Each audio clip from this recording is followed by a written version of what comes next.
Welcome to Real Estate Real World, where we talk to the movers, shakers, and leaders that are getting it done right now in the real estate industry and beyond.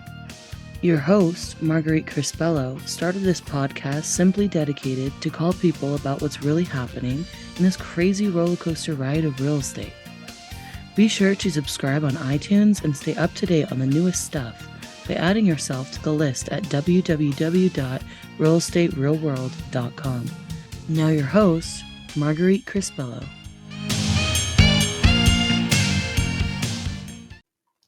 Hello, everybody. I hope you all are doing well. I've been traveling the last few weeks, so I haven't had a whole lot of time to step in, but we've been airing some historic episodes, some of my favorite episodes over the week, and I'm thrilled to have seen those pop back up into our social media. But today, as a matter of fact, part of my traveling the last couple of weeks, I ran into a longtime good friend of mine, James Becker. And I'm like, you got to be on the podcast. And he's super excited to be here. And I am thrilled to have him here. So let me read a little bit about his bio, and then we'll jump into the conversation. So James Becker has been in real estate, mortgage, and business development for over 25 years. I got a few years on him, I think.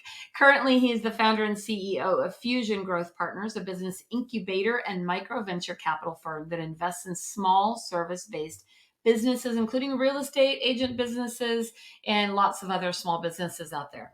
His entrepreneurial spirit ignited him to bootstrap a new business concept from zero revenue and employees to a profitable 300 plus employee business with revenues of $20 million a year and still rapidly growing without any formal funding.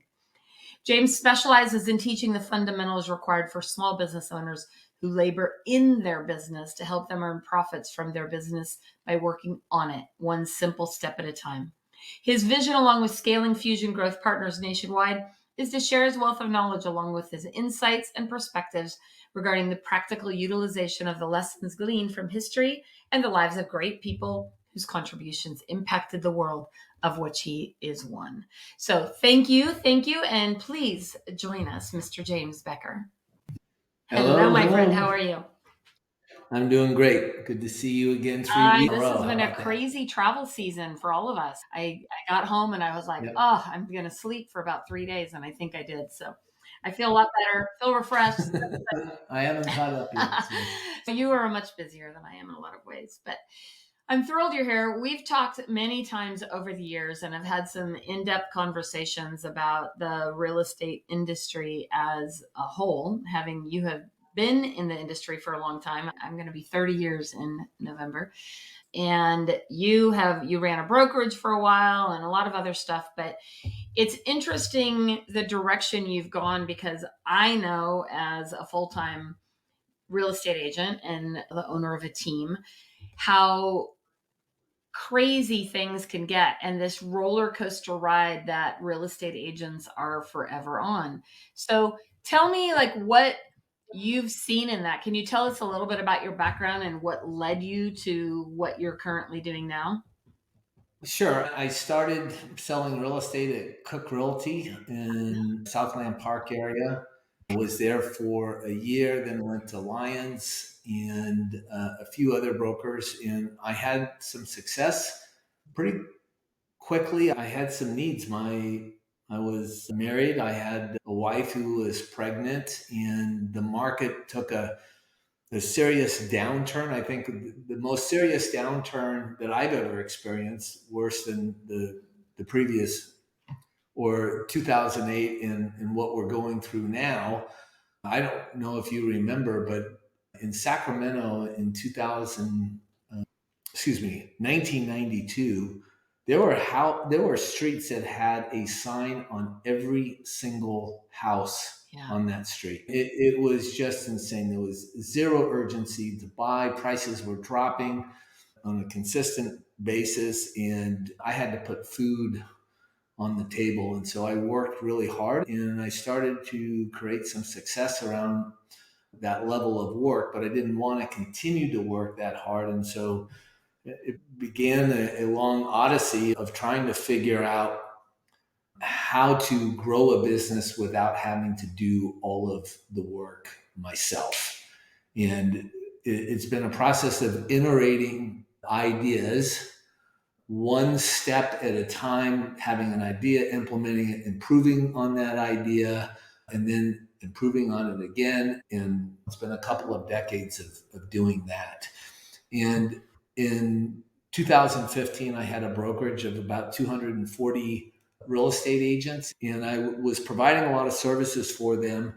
And yet it didn't have the impact because they weren't taking advantage of a lot of the things that I had on the platform. And I had this idea that I just thought to myself, what if I just did everything for them except meet the clients face to face? And I shared that idea with a few people. They thought it was crazy. And I started to come up with this program that I called the Diamond Program. I did kind of a dog and pony show with all of the agents that we had. We had about 30 people sign up for this new Diamond Program. And it was an absolute cluster. It was a complete mess. It was much more ambitious in the idea that I had the ability to actually execute. But I had a handful of those first 30 that believed in me, trusted in me, and stayed the course and are still with me today, where they allowed me to make a lot of mistakes and a lot of errors. And so 2-3 years into being a broker and then offering this Diamond Program, I also had the idea 2000 where we were recruiting people in, and they loved it. They wanted to come on board, but they didn't want to leave their broker. And I woke up one morning and thought, why do I have to be their broker? Why can't they just stay at their brokerage? So I ran that idea by a lot of people. They all thought it was nuts and crazy. And so we became the first version of this broker agnostic support services. I know that there's another company that says that, but we started that in 2018. And I sold my brokerage to Remax and started doing this 100%. And we had, when we made the switch, 50 or 60 clients. And we now have almost 800 clients right now that are probably selling north of $6 billion worth of real estate on an annual basis, about 1,400 transactions. 14,000, excuse me, 14,000. That's pretty amazing. And so what did you see as the biggest challenge and the biggest problem? Do you think it's simply the agent not having the time, the desire, or even really understanding structure? It seems to me, and correct me if I'm wrong, that the industry as a whole does not attract business oriented or business minded people. And there's that funny saying that says God does not put a salesperson and a good manager in the same body. It's one or the other. And that seems to be the biggest challenge. What do you think is the biggest challenge with real estate agents as a whole? I don't think people end up in real estate when they're on a winning streak, typically. So there's a lot of people that come into the business. They're searching for something that they can do, that they can make some good money, that they can have some freedom, that they don't have to have a boss or whatever the case may be. And there is a group of people at the top that are very professional and they just take off and they do very well. But the vast majority, one of the issues is that we throw so much at them. There's so much information. There's so much that we have to learn. We have to learn contracts, and that's a lot. You have to learn MLS. You have to learn sales. It's just over the top, and it's overwhelming. And most people that come into real estate don't really have a business background. When I came in, I had a sales background, and that is what allowed me to be good in the beginning. I understood sales and I was trained in sales, but I did not have a business background. And that's what created some challenges once I got to a certain level. And there's a lot of paradoxes in business that's really tough to get over. I was explaining that this morning to someone who was looking at trying to get team members at a reasonable split on their team. And I said, there's a couple of things that you can say. First of all, who owns Tesla? It's Elon Right. Musk, right? Not really. He owns 12%. So the richest man in the world owns 12%. And then you could do that Jeff Bezos, you could do that Glenn Sanford with EXP. They're all about 10% of the companies that they have. Other people own 90%. And the moral of that story and the paradox is that less is more. If you are going to build a business, you have to have people. And if you're going to have good people, they have to have a piece of the pie. And yet, as real estate agents, we feel if we give up the piece of the pie, it is a detriment. And that's the opposite. Really, if you look at everybody who's successful, they have less. But in the beginning, but eventually they have more because they have more leverage and they're growing that pie. But those things are really hard for some people to comprehend on an emotional level that allows them, logically, they can understand that, but on an emotional level, to make that change and say, okay, I'm going to accept less of my commission so that I can grow bigger.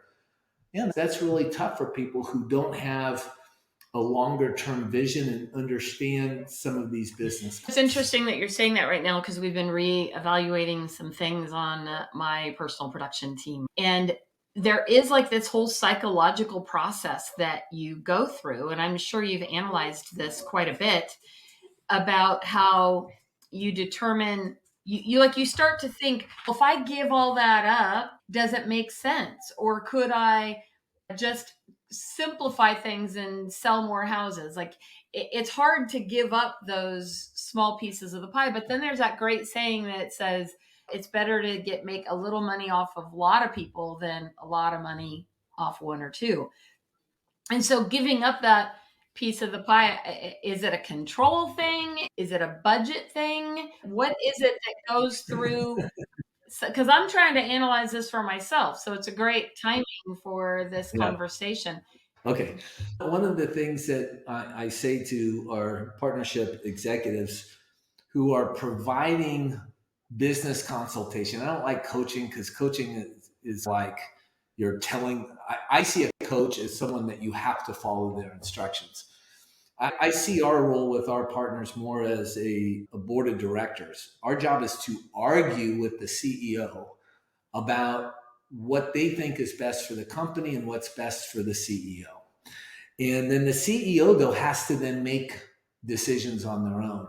And so I say we do business consultation, but really we do business therapy because in small businesses, there's so much emotion wrapped up in the decisions that we make that are in our subconscious. So we can understand things at a logical level, but being able to move past some of the emotional things that creates fear or anxiety because we've done things a certain way for so long is very difficult. And for us, I sometimes tell our employees that we have to do an intervention with our clients because that's what it's like. People are addicted to doing things the way that they're doing, even though that the consequences are negative. And I don't know your specific circumstances, but there are some business fundamentals that we teach. There's about 15 fundamentals. One is that as the CEO of your business, if you're the CEO of General Motors, you have assets that you need to allocate to get a return on those assets. So that could be the people that work for your company, that could be the cash in the bank, that could be the facilities and the factories that you have. And you have to make decisions on how you are going to utilize these resources and assets to get a return on them. That's your job as the CEO, is to allocate your resources. In real estate and in small business, your number one asset is your time. And we're not really measuring where we're spending our time, number one. So we don't know what we're doing. And we're not conscious of where that time is going. And so the first step, I think, is saying, okay, my time as an asset, where do I get the highest return on the investment of my time? And once you can start to identify what those things are, short term and long term, and I'll talk about that in a minute, then you can say, okay, how do I figure out how to get rid of those other things so that I can now take my time and put it into the areas that are going to provide the highest return. Now, there's two things on return I think is very important. And this is a concept I've just been thinking about most recently. My time is probably right now, if I was to go sell it, maybe worth $200, $500 an hour. Okay. But when I'm working on my company for something that I could scale a year from now or 2 years from now, my time might be worth $5,000 or $10,000 an hour. And so when you're looking at that return, you also have to look at that. So you have to be able to live, you have to have enough money coming into the bank. But when you're looking at your time, that return, for example, building a business may lose money for you for 2 years, but 3 or 4 years from now could all of a sudden take off, and then you have a sellable asset. And so those are some of the things that you have to look at. So if you're looking at that, I would just ask myself, okay, where am I going to get the best return on my time? And then you start with that. So what goes through my head a little bit is that it is maybe the control freak aspect of it, right? Like you feel like if you're not if you don't have your hands in the middle of all of these pies, that things are going to fall apart. And so it's a matter of, Yep. number one, and I guess this is a lot where you guys come in as an agent, we're trying to control all this and bring it all in, where if we let some of the stuff go, and what I hear from agents, and you correct me if I'm wrong, they can't find good help. They can't get people to do what they want to do. There's not enough hours in the day. They're overwhelmed. They're trying to do all of these things, but then they try to hire somebody and they use the good old fashioned seagull approach, right? So they just grab the first person who's breathing, throw them in a desk, they fly over, dump a bunch of crap on their desk and fly out. They don't train, they don't teach, they don't have a system, they don't have a structure in place. And so where does that even start? Like, how do you begin? What's the first step? Maybe we need a 12-step program for real estate agents, but where is the first step in figuring out how to determine what is I feel like my highest and best use of time is in front of people when I'm face to face. Good. No question. That is your highest and best use. I agree. Right. 100%. And you've known me a long time, so you know that to be true.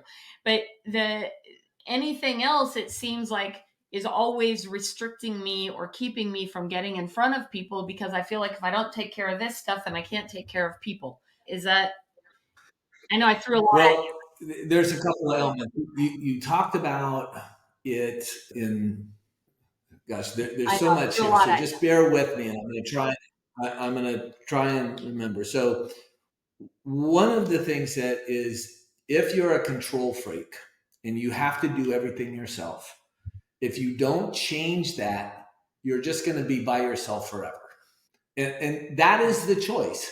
Either you accept the fact that someone else is going to do work that's not as good as your work. Otherwise, you are by yourself all the time. You never build a business. You are trading your time for a certain amount of dollars. That never scales. So that's the first thing. You have to accept that fact. The other thing is things are going to screw up. You're going to hire people and they are going to screw up. We screw up. We make mistakes. We accidentally put the wrong phone number on a flyer or whatever the case may be. We send out a mailer that's got the wrong signature on it. It's happened. It's embarrassing when it does. But we have agents that have experienced that and they've lost their minds. Oh my God, it's the end of the world. People don't care. They know mistakes happen. And it's happening all the time. And so I love Theodore Roosevelt's speech about the man in the arena. And one of the key lines is, there is no effort without air. There is no effort without air. I love that. When you listen to some of these great business people talk, and particularly in the Silicon Valley, they want failure because you learn from failure all the time. The faster you fail forward. And you have to understand that if you make a mistake and someone points it out, which they will, you made a mistake, because that's the critics. But you're the one in the arena, right? You're not playing it safe. You're the brave one. You are the one with courage. And you have to feed yourself that so that you can get better. And when you start and you first hire people, it's going to be a mess, just the way that it goes. And so that's an emotional piece that you have to be willing to do. And some people can't do it. When you are building a business as a small business owner, you go out and you have to, if there's something that you are doing, you build a checklist. And there's a book out called the Checklist Manifesto. And anything that has value that's important, like flying a plane, anything like this, everything has a checklist to make sure stuff is done. So you build a checklist, what's done, how it's done, you create that list, and then you hire somebody and you train them to do that thing that is specified in an SOP, which is a standard operating procedure. Once you do that, you have that checklist. The next thing is you have to inspect that work and correct them as they're going, and be willing to let them make mistakes. So that's one process. Once you have someone hired to do that process, now you build an SOP for the next process. And then you add that person doing that, or bring somebody else in, and then another process, and then another process. So if you look at businesses, any business, particularly a service-based business, it's all systems and processes. And I'll give you an example. Starbucks. When you go into Starbucks, you go to the line. The customers are part of this process. You order the drink using their vocabulary. They call it out. You then pay. Then you go down to where you wait. They call your name. That's a process. They're cleaning. They have people who are doing certain things. At the end of that day, they clean up. They have a truck that comes in the middle of the night that brings and replenishes all the food. And so all of those standard operating procedures are done the same way every single time in every single store. So when you're in New York City, you can get a mocha with 2 extra pumps of chocolate, extra hot at 185 degrees when you ask for it. And then you fly to San Francisco, get off, go to the next Starbucks and get the exact same drink. And it's that consistency of procedures and processes that allows them, at one point, they had all these processes and they just took it and opened another store. They were opening at one particular time a store every 9 hours, okay? Only through procedures and processes. And so everything is a process. And what we do in real estate is we want to do it all. And we're not even consistent with the way we are doing it. I don't know Well, if it that does answers your question. 100%. I feel like It definitely answers the question. And it reminds me, I know you've talked about this. I was watching some videos about your business program that you have going on this morning. And you were talking about the E-Myth, the book, The E-Myth, which is one of my all-time favorite books. It's one of the first books I read when I got into real estate, and I've read it probably 50 times. And the irony is that we think about a lot of these things, but the biggest thing that probably holds many of us back is the action step, right? Because you start hustling, you get some deals in escrow, and then you focus all of your energy on helping those clients, and you don't take any time to work on your business, right? Yep. You'll work Yeah, in and and you addressed that this morning too in your videos. So it was interesting. I was like, oh yeah, I know all this, but it's a matter of the action step. Can I just stop on that for one quick second? This idea of the value of your time now versus the value of your time into the future. So if you're working on taking care of a client, that's going to give you money now. But if you're working on your business, there's no money right now. There's no money for a long period of time. But the actual return could be 5 times what you're getting right now. And that's that difference of thinking about the value of my time now or in the future. Sorry for interrupting. I actually love that you interrupted that, because again, it takes you back to, I know part of what we were talking about today is that why boring wins, right? And boring, to me, how I know that where my greatest strength is in front of people is because that gives me energy and that drives me. And I get excited about that. What I don't get excited about is creating systems, right? I don't get excited about, that's not true. I love to create systems, but I don't want to follow them. I don't want to be the one who's doing every step to make sure that happens. I like the idea of creating that system and there being a system in place. So to me, that's where when you talk about why boring wins, that's a part of it. That's the boring part. I don't want to do that stuff. I want to do the fun stuff, which is in front of people. But the boring stuff is what wins and what gets you further down the road, does it not? It's the routine. It's the repetitive routines. That's all a business is. I just watched a video on Tiger Woods talking about putting. He has a routine for putting. He does the same thing every single putt. He walks it around it. He comes up. He takes 2 practice swings. He does the same thing with his head every single time. That's not exciting, but that's why boring wins. And that's another one of those paradoxes, right? Less is more. And what's exciting is not what generates significant scaling profits over the long.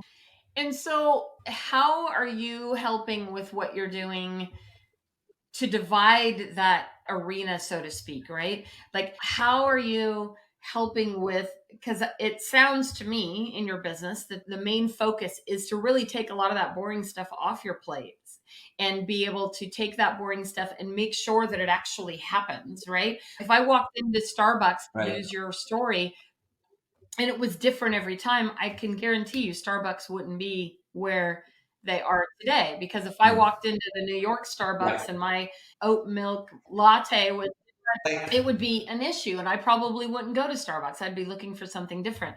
So how do you divide your time even with that? Because obviously you have to put some time into developing and creating these systems. How do you determine how to divide your time up? Because you still have to go make money. So you still have to get out there and bring that business in and find a way to manage those 2 different arenas. I think it's a decision of making less money for a period of time. That's really hard for people to do.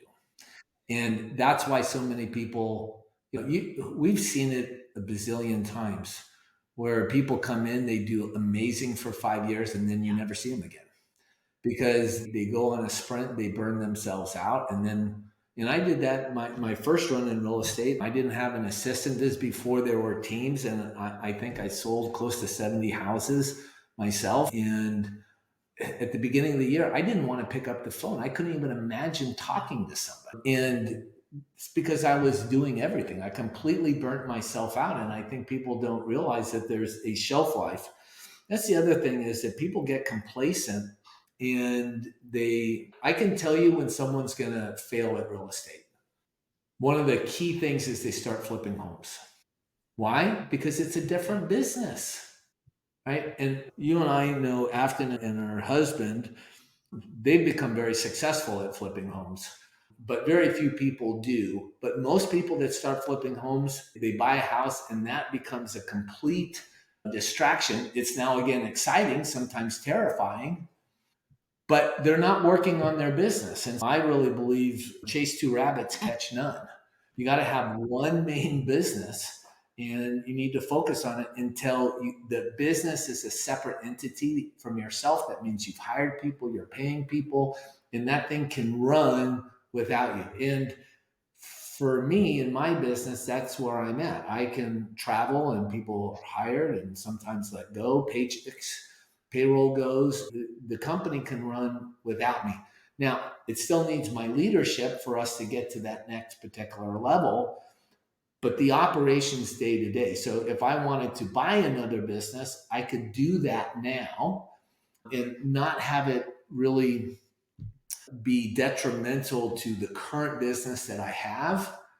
But I could tell you it would be detrimental to the future growth of my business, because now I'm trying to solve two different sets of problems. And that's one of the things that I really struggle with a lot of our clients is they need to have multiple streams of income. I think that idea is a bad idea when you're trying to get a business to a point of being self-sustainable. You got to get one business going and then go out and create another Well, stream. In most don't you cases. see, like right now, the industry is changing quite a bit, right? We're seeing a lot of changes in the industry with interest rates rising and with inventory. Is it changing, or is it more of the same? Well, I think I've been around a long time, as have you, so I've seen this rodeo a time or two, right? This is nothing surprising to me. Yeah, but you still get all your business through referrals. So for me, it's not changing. Right? You still protect your clients. You still take care of them when they're upset. You're talking to them. You're still trying to find the best deal for them. You're still putting pressure on lenders to get stuff done for them. What's changed? Okay, so let me rephrase it. I don't necessarily think the industry as a whole is changing, meaning the process of buying and selling real estate and taking care of your database. Yeah. I think that we have a perception problem a little bit, in that we have an entire generation of consumers and real estate agents who've not seen a shifting market. They've only seen home prices since 2010, the bottom of the market, continue to rise. They've only seen interest rates low up until 6-8 months ago. And so money for free. So the things for the last 13 years, so to speak, for 13 years, we've only seen prices do this and interest rates do that. And so even somebody who got into the business, I've been around 10 years. In 10 years, you haven't even seen anything different. Right. And so this whole kind of picture of seeing through rose-colored glasses is changing, and people are actually having to do the stuff that you teach and do in your business. They have to, I'm going to use your line because it's my favorite. They have to, make friends, serve people, right? And a lot of people haven't been doing that. They've been just doing business and making a ton of money. They're not really making friends. If they are, they're not continuing those relationships, and they're absolutely not serving people. Servicing people. Yeah. And so that's the perception, I think, and that's what's happening is we're just seeing that shift. Yeah. To me, I'm a steak and potatoes, blocking and tackling kind of guy. I'm basics. Yes, we had dinner and you wanted steak and potatoes. That's right. So the realities are, is I think principled based businesses win. Boring wins in business. And we were having a coaching session. Bill Pipes comes in and talks to our clients every other week or so. He was talking about Deion Sanders and why they were doing so well and why he was doing so well. And he runs, even though he's flashy in front of the TV screens, he is very principled. He is old school. He doesn't allow his players to be disrespectful. They show up early to every single meeting. Like, he is a disciplinarian. He is totally old school. He is back to the basics. And that's why he's taking a program that wasn't winning at all and is now the talk of the country. And because he is making a difference, and it's only going to get better because it's principled. And I think that if you're running a business that's just trying to find the next trend or the next hot thing, that it's not sustainable. And I think it's really important to only do things that are sustainable. It's like going on a diet, right? If you're going to do the Atkins diet, you'll lose weight, but everyone I know has done that has gained more back within a short period of time. And so it's doing the basics of caloric deficit over a long period of time that gets to those results that we want, which requires discipline. And a lot of people don't have discipline or don't want to employee discipline. I think as an industry, we're hearing it a lot, especially from some of us old timers, right? The OGs who say, get back to basics, do the basics. Like I've done some of the very simple things my entire career, sending out my little letter. You had an amazing business. Your business has been amazing day one, and it's been sustainable and consistent for decades. You're making me old now, but I know you're a little bit younger than me. But You don't look old. thank you. The truth is that, as we've said a couple times through here, is that it's the consistency, the simple stuff. And what I love about what you have built and what you're continuing to build and grow is that those are the key components. It's the basics. It's not flashy. It's not flash in the pan or doing something different every day. It's doing the same thing over and over again. And it's proven. Also improving on that same thing, iterating for improvement and efficiency. So it's not being complacent that this is the way we've done it. But you have a system and then you iterate and improve on those systems slightly, little by little. And that's what improves efficiency and gives you a compounding return. So I think that's an 100%. important part. So yes, you have a system, you do it, but you have to look for efficiencies in those systems. I love that. And as we wrap up today, I'll address that. Is it, for example, when I first started in real estate, I used to send out recipe cards, right? Little good old, I remember Sensations was I don't know if they're still around. They might be, but, I'd send out little recipe cards. And then I was like, oh, I need to improve that. What I didn't stop doing was I didn't stop mailing. I continued mailing something to my database every single month. However, I did change that up. I improved it. I got a little bit better. I'm like, oh, maybe I'll do a newsletter or maybe I'll do a little letter to the heart. But I kept the consistency. And I think that's what you're saying as well, is that as long as you don't, complacent doesn't work, but consistency does work. And you can consistently do something and constantly be tweaking it and changing it and improving it and making it better. There's no way it doesn't work. Like it's impossible to me for it not to work if you don't keep doing the same stuff over and over again. The same stuff doesn't necessarily mean being complacent. What it does mean is that you're doing something consistent and you're learning from it, right? Like you used sports analogies. And if you look at some of the world famous, I'm terrible at sports, but basketball players, and they practice the free throw 10,000 times. But they're learning that if they move this finger to the right or something, I don't even know what it is. But if they move that one little thing, they can improve it. Tiny differences. Yeah. Have a compounding effect over a period of time. I'll share something interesting with you if you're interested. This is just something that I've recognized. So we've gone from zero to tracking about $20 million in revenue as a company. That's not commissions. If we were looking at our commissions, it'd be over 150 million from our group. But as a company, our portion is about $20 million.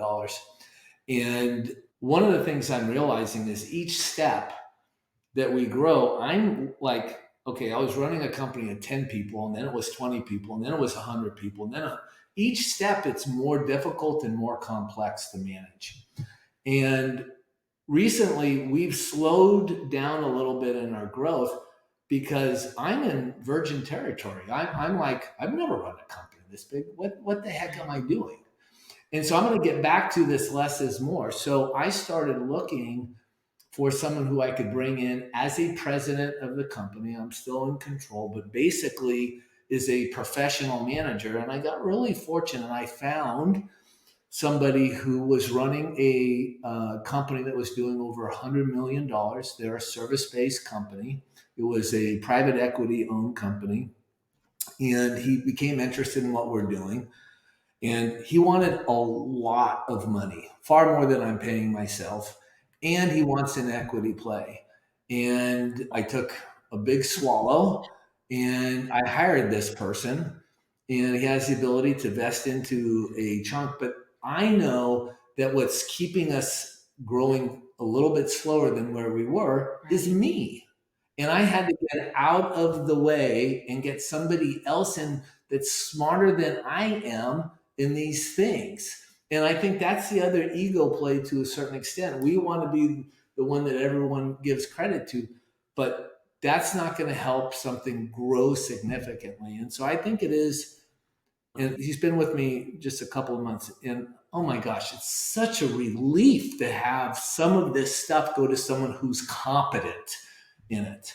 And I think that as businesses grow, you just have to keep giving a little bit more and more away, but it grows that much more. And so I'm practicing that myself right now. And so I'm investing, taking less of what I could take myself to potentially have something that's bigger in the future. And that delay of gratification is also a really important element for business. James, we've spent many hours talking over the years, and I could spend many more hours talking to you. You're fascinating always and quite an inspiration. I'm really proud of what you are creating and have created, and I'm honored to be your friend. So thank you so much for taking some time to be with us today.